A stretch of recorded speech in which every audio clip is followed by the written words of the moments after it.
Hey guys, it's Tony with Team Woonax. I'm here with Ben. We're doing a little bit more Genesys content. He's got something a little spicy to show us. So Ben, go ahead and tell us what you're playing and how you like it. Sure. So this is my Madolche deck profile. For those of you who have known me forever, I've kind of been known as the Madolche guy, and so this deck was like unplayable to like the extremist extent in advanced format. And so this deck, to people's surprise, actually did get like a few new support cards that we have not been able to use in advance because the deck has been so unplayable. But in Genesys, I made a super broken combo with the deck that I actually think makes the deck like really good. I think it makes it like one of the best Exceeds decks in the format, which in my personal opinion, I think Exceeds cards are the best extra deck type in Genesys format. So with that, I'm just gonna get started on the list. So 40 cards, pretty straightforward. This deck has like an infinite amount of one card starters, so we'll just go through all of them. So 3 Madolche, it's just normal summon, gets you full combo. It's Lily Stratos, not once return, very good card. And then we have 3 Angeli, similar thing. It's Lone Fire Blossom, 1 card starter. Not much to say, just summons another one from deck. Very, very good. The extra effect to make it the guy you summon not destroyed by battle, for whatever reason in this format, is actually like way more annoying than it is in advance for your opponent. So that has actually come up a couple of times where like you make the guy not be able to be destroyed by battle, and then you summon a glass souffle and make it unaffected by monster effects, and some decks just cannot opt that for whatever reason, which is hilarious. So, and then 3 Petting, again, another 1 card starter, but also like just a free summon. So this is like really good if you start with it, or like having with the Verdant Elves or whatever is like a lot more of a push than it used to be. So. And then 2 Who Cake. I think there's a world we might bump this up to 3 at some point, but I don't know if I play a high enough Verdant Elf count to justify that. So I think we might just stick with this for now, but we'll see. More testing needs to be done for sure. But he's good. He's just a little weaker because he relies on you having a monster in graveyard to be able to use him.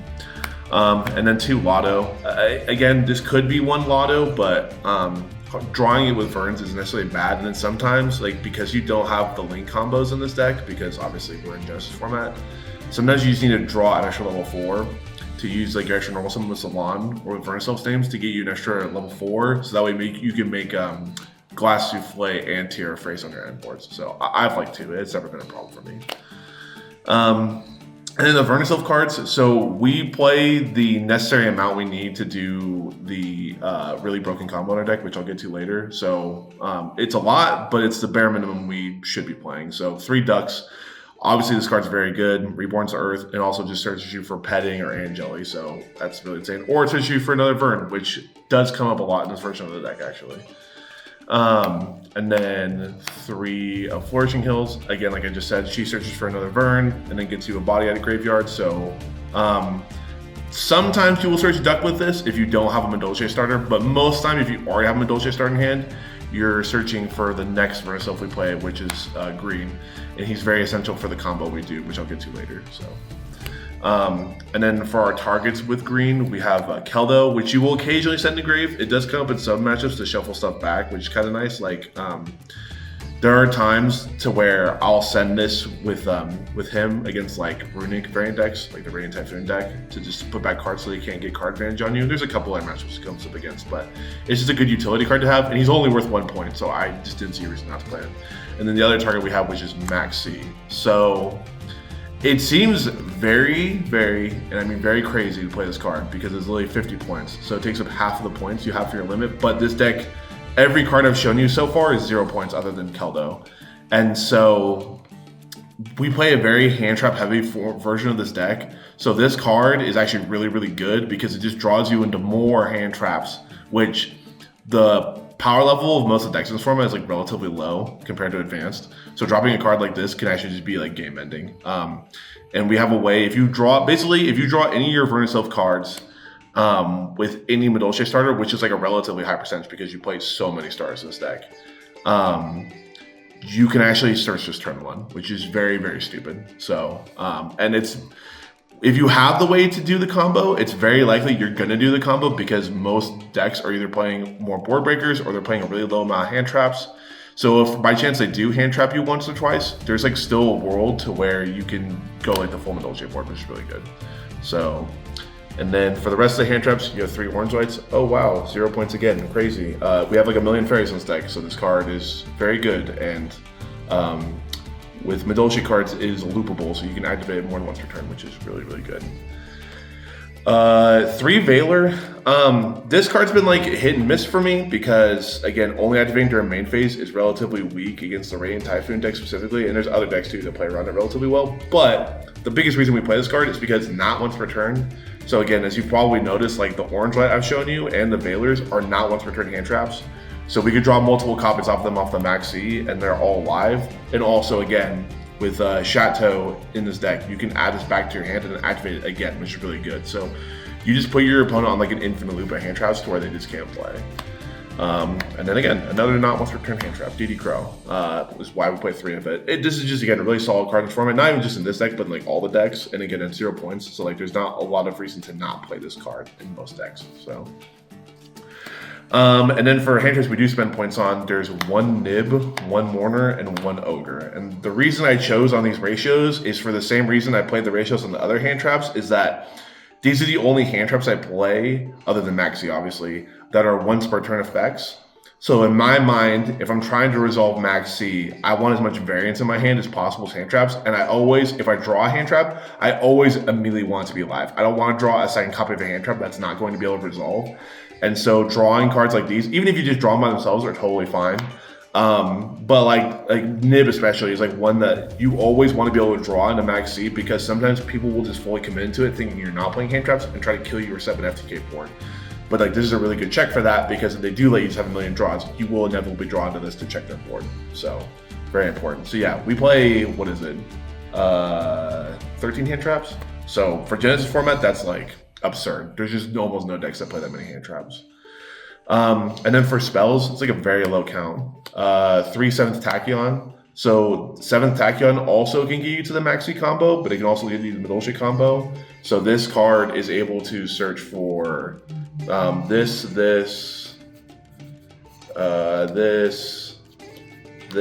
and this. So it gives you like infinite amount of choices of starters to be able to grab from with this card, which is really great.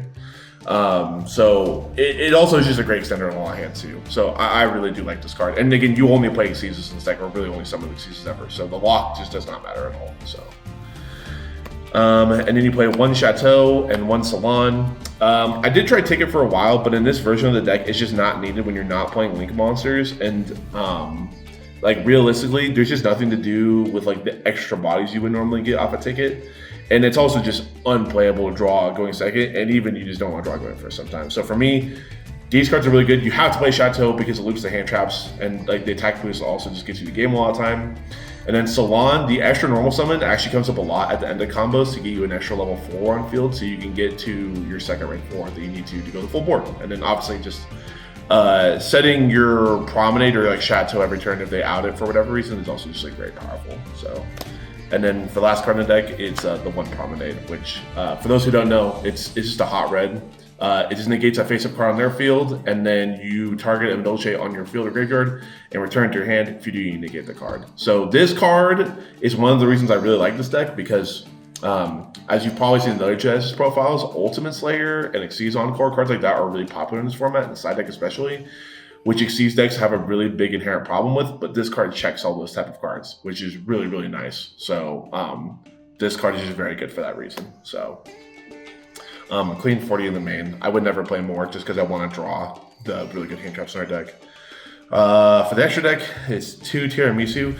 For disclaimer, almost none of these cards come up other than the Madolche cards, and then the 7th Tachyon target we have. But occasionally maybe some stuff come up, but very rarely. So yeah, 2 Tiramisu, 2 Glass Souffle, and then 2 Tierra-Phrase. These all come up. They're all good cards. I mean, you basically make these on almost all your end boards, so very good. And then 1 Chocolate a la mode. Very, very rarely do I ever make this card. This card's way more prevalent when you're playing the Link monsters, and you just need to trigger cards for the shuffle effect. But again, very rarely am I ever making this card. It's very niche scenarios. There's a world that could come up more if I decide to play something like Pudding Cess, which I don't play in my list. But that card is just really bad brick to draw. And it's, again, we're not doing the super high ceiling end boards with the links and stuff in this format, so there's just less justification to play more of this or Pudding Cess. So, and then Giant Hands. This is our reveal target for the 7th Tachyon. So again, all the targets I showed earlier, you can search by revealing this, which is just great. You almost never summon it, but it's an option, I guess. And then for other rank 4s, we have Exton Knight and Tornado Dragon. Tornado Dragon specifically just in there for the heavy back row deck, same with Exton Knight. Very rarely are you able to make them either because your petting set's locked, or if you're not petting set's locked in the Madolches, your Earth locked by the Vernus Elves, so because of that you can't even activate either of these effects. So very rarely do they come up, but it does happen on occasion. It's just nice to have them in there for the situation if it were to ever come up. And there are no points, so it's like, why would you not play them? We have space, so. And then the rest of the cards in here are just Ultimate Slayer targets. So for the fusions, we have the Lunalight Fusion and Garura. Yeah, again, I like to have some sort of possibility to be able to out the Liger Dancer. So if I know like I'm playing like a relatively weaker opponent and they like to put their Liger Dancers in attack, which most people will put their Liger Dancers in attack position, being able to send this is like pretty good. And then yeah, Garura just being a free draw, it's always nice. And then Malong and Aggregator, because these are like just the best other Ultimate Slayer targets. So, and then for the side deck, we have 3 Droll. I think there's an argument to make the main deck this card in pretty much every deck in this format. The problem with this is though, in this deck specifically, is we already played Max C, so it's like, why would I play this card when it conflicts with Max C so much if I'm going first? And like, I already played so many other hand traps that Droll is not a card that's commonly known for being good with other hand traps. It's normally good like being a soul hand trap being good, so that's why it's in the side deck. For the decks like you really need it against like the FTK decks and stuff. Then we have 2 Kumungus. It's just an out to the Liger Dancer, but like also a lot of people don't know there are lines you can do. It's just like the same with the Max C. You can Foolish this and then add it back to your hand and then Kaiju the guy if you need to. That like almost never happens, but it's an option you can do. So just having another Earth target in there is like not too bad. So. Do you think that would be possible to do into like a Liger Dancer board, or will the board wipe keep you from getting I think the board wipe would usually keep you off most of the time, but it's like if you don't draw it, like it's at least an option. Like if you just need some playable way to out it, like it is a way you can do it, so you don't auto lose on the spot. And then 3 Ultimate Slayer. I showed you guys targets already. Very very good card. I have no complaints about it. 3 Cosmic. Again, another very good card. I mean, really, this is good against most decks, but the biggest reason is for Radiant Typhoon. You just need to be able to outrunning Fountain or the Trap to stop like their infinite recursion of going plus every turn. And I feel like this is a deck, especially that benefits on winning the card advantage game. So you want to have this card to stop them from winning that card advantage like mini game almost.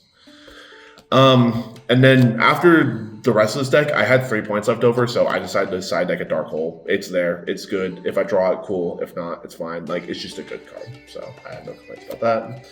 And the last 3 cards are 3 Draco Tail Flame, which there have definitely been a couple of Genesys logos where my opponent's like, sir, you do not have a Draco Tail card to put back. But what people actually don't realize about this card is you do not have to be able to put back a Draco Tail card to be able to negate a spell card on field. So this card is really good because like there's a lot of times if you draw this, you can end on a board with both these traps. So like now their board breakers just don't do anything against you. Like you're just never losing games where they rely on board breakers. And even if their deck doesn't necessarily rely on board breakers, again, if you play a deck like, again, Radiant Typhoon is like the biggest example for this card. Their deck is just is heavily reliant on them being able to resolve quick play spells. And so having just more negates for this card is very good.